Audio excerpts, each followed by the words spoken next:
স্বপ্নবিলাসী মানুষগুলো নিয়ে না অনেক ঝামেলা। এই যেমন ধরুন, আমি হিমু সমগ্র পড়তে পড়তে একটা সময় হিমু হিমু ভাব চলে আসতো। মাঝরাতে হুটহাট বের হয়ে যেতাম। না, খালি পায়ে বের হতাম না, কিংবা সবসময় যে হলুদ পাঞ্জাবি পরতাম এমনটাও না।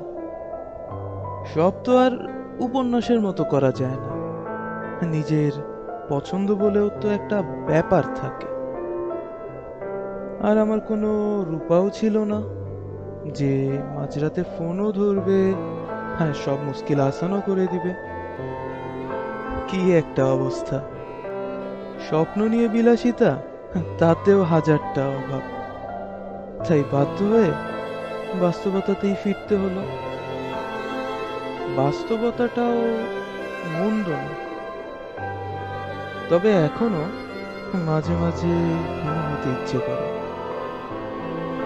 কিন্তু হয়ে ওঠা হয় না। অফিসে কি বলবো, স্যার কাল ছুটি লাগবে। কেন? হিমু হয়ে রাস্তায় রাস্তায় ঘুরবো তো, তাই।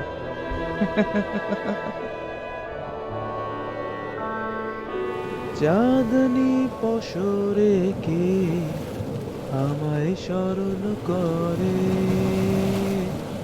কে আইসা দাঁড়াইছে গো আমার দুয়ারে, তাহারে চিনি না আমি, সে আমার চেনে,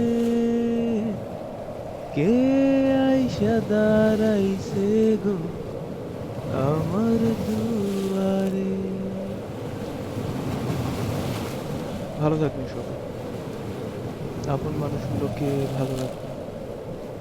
ধন্যবাদ।